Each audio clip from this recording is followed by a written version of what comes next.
I'm very honored today to be with Dipwan Shah, who is one of the most important young leaders in Britain today. She has had a fantastic track record of community engagement, involvement, leadership, and she was born and bred in Birmingham. And she went to university where she became General Secretary of the National Hindu Students Forum at a time when the whole organization was going to a new phase, and she was at the leading edge of its expansion. It is now regarded as a very important national cultural student body and is growing all the time.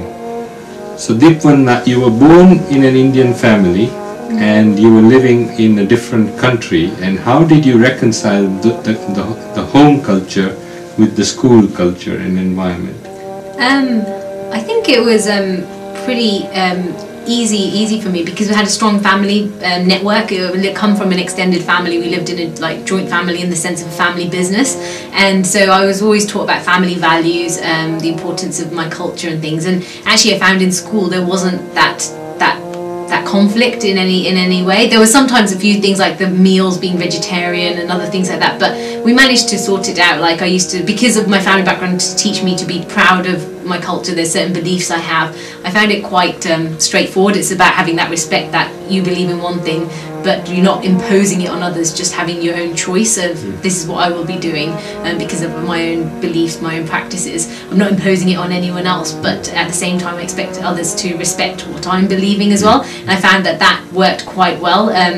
On my gap year, I went on a gap year to Belize it was a conservation project for 3 months, and there was only, I think, me and another Indian girl, Indian-British girl out there, out of 100 of us, and I actually don't drink, but I actually found, because the culture of it was in the jungle, but lots of people drank, and it was quite different, but everyone just respected the fact that I wasn't drinking, but I wasn't imposing others to believe that same thing as well, taking part in all the activities the same way. And I think that kind of belief and that strength in your own convictions actually led everyone to kind of respect and each other, and no conflicts at all whatsoever. So I think. So would you say that you've always had an open mind and able to work with others? Definitely, because everyone in the world is an individual in the sense that they've got their own beliefs, they've got their own styles, they've got their own personalities, and I think that it's important that everyone has that freedom to express themselves, as long as it doesn't impose on others, as long as it doesn't infringe on other people's right for their beliefs.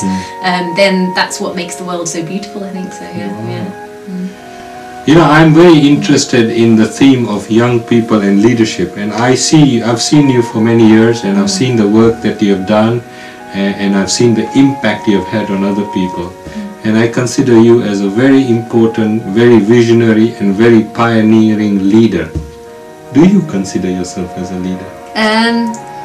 No, I think you're flattering me a bit too much, but I think it's I've just kind of grown up under that guidance. I really think that whatever I am today is a product of my upbringing and the values that I've been taught by family, by friends, by role models that I've seen, people that have inspired me. Like kind of when I was younger, there was a girl from National Hindu Students from Janvi, Dadargarh, before it was Ambedkar, and she actually took a year out to do voluntary work for National Hindu Students Forum, and she lived here at our house, and just seeing her and seeing the passion that she worked with and what she was doing, and all the people she was meeting, the speeches she was doing, kind of inspired me, thinking I want to be like that. And so being surrounded by all these inspiring people, my grandparents, the way their work ethic, my parents as well.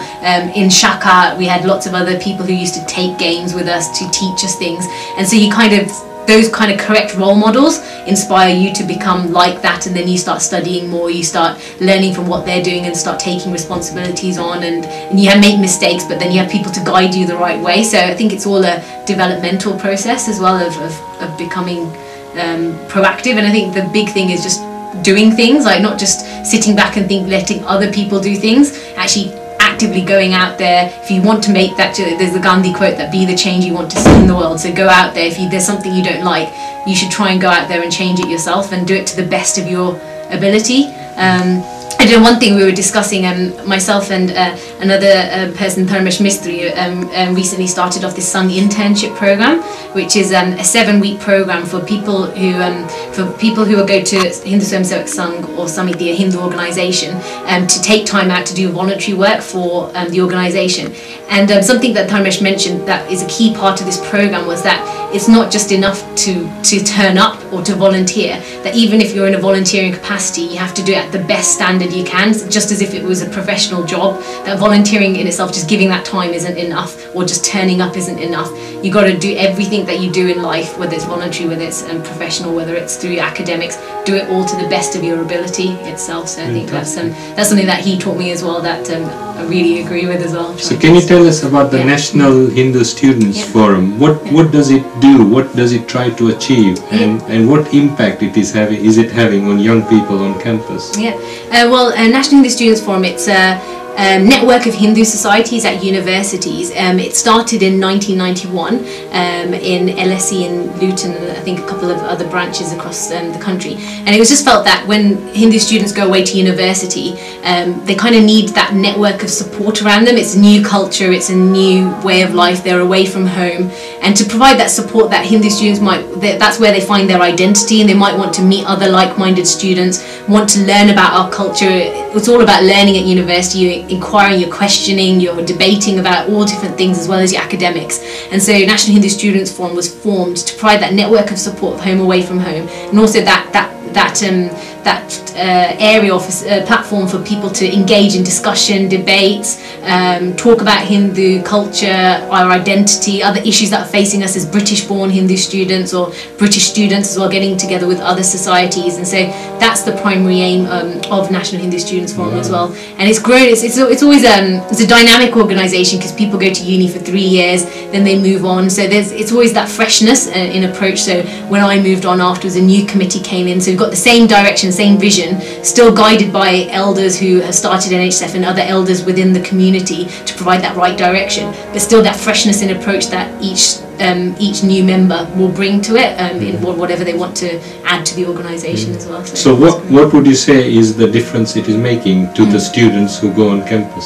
I think it's for the students themselves. It is a home away from home. It's a place where they can maybe meet other people who have like minds, or even people who share the same kind of background or culture, or even if they don't share the same background or culture, if they've got questions about our religion, they want to learn more, it provides that area, that network to discuss that as well. For the parents as well, sometimes we found that parents are quite interested in their kids, their daughters, sons joining National Hindu Students Forum, because it's a bit of a relief from them. If they're going away from home, they want to know that there is that support out there. And it's not just the Hindu society. Usually in that area, if it was Birmingham, I was at Leeds University, we're linking with the local community. So we used to do a lot of events with the local mandir or the local when there was Garba and other things. So it's kind of, you become part of that community in that city as well. So it's not just an isolated university-based society. There's links built in with the community around you. So when you're in that uni for 3 years, you're not away. You're away from home, but you still got that area of support. You've got your own community around you, as well as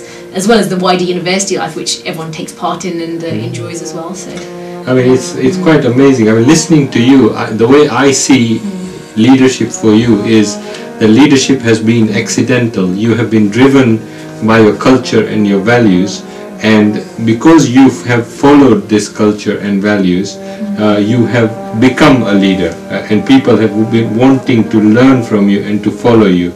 It's not something that you wear with sort of a big ego or a big show, but something that you use as a way of taking people to a new level of improving society and improving the experience of students on campus. Is that a fair statement? Definitely. I mean, I've learned from other people. I don't know if people learn from me, that'd be great. If whatever good has happened as well. But it is all about role models and having those inspirations around you to make you who you are, and and then having that discretion from what you've been taught when you're little to become a better person for it. But I know I've made loads of mistakes as well and done things wrong. But I think that's all part of growing up as well, that everyone will kind of learn from their mistakes and other things as well. But that's amazing. And looking forward, what do you say is the difference young Hindu leaders can make to the country in terms of some of the big issues that the country is facing today, like economic recession,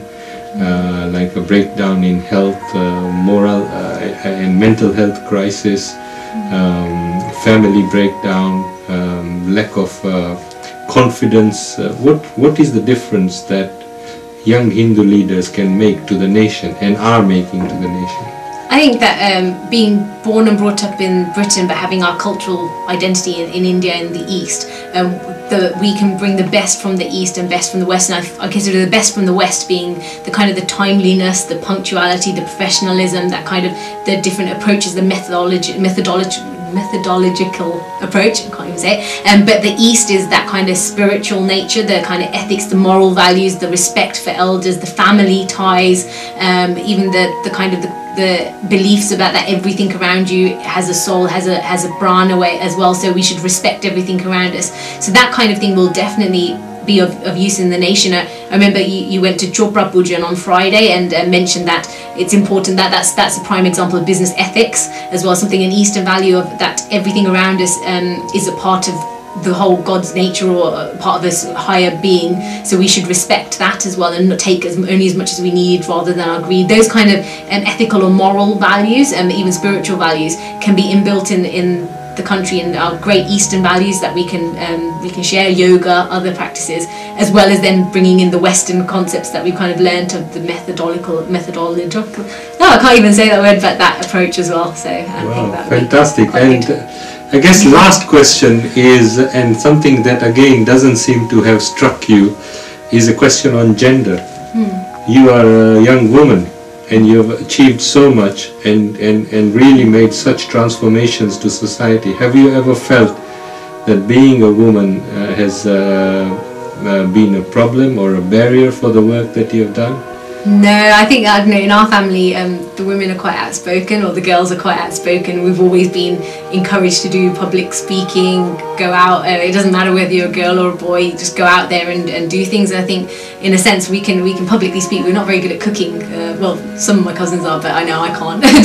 So but I think there's been no gender issue at all. It's like whether you're a girl or a boy, it doesn't matter. I think you still got that role to play in society. So, yeah. Fantastic. So what is your dream for the next 25 years?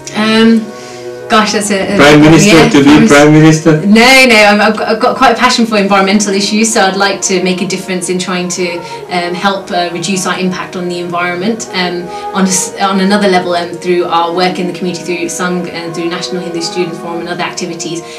Is about trying to bring our own youth from our community up, so that they're confident people, they've got that belief in their values and they're contributing positively to society, and as you said before, kind of trying to build and bring together those Eastern and Western values to help become better citizens, and also promote our own culture and make sure that we don't forget our values of where the good things that we have from where we come from as well, language, our spirituality, other things as well, so that they can move forward with that confidence of both worlds. Do you really think it is possible to merge East and West in one life? Definitely. I don't see any conflict within it. As long as you're sure yourself, then there's no conflict. The conflict occurs when you don't understand what the values are from either side, and that's when the conflict occurs, when you don't know about things. But if you kind of have that background, if you've learnt, studied, if you've got a strong family around you and friends around you, you can actually be able to discriminate between those things, and then it doesn't become a conflict at all. It just goes in harmony with each other. So. Fantastic.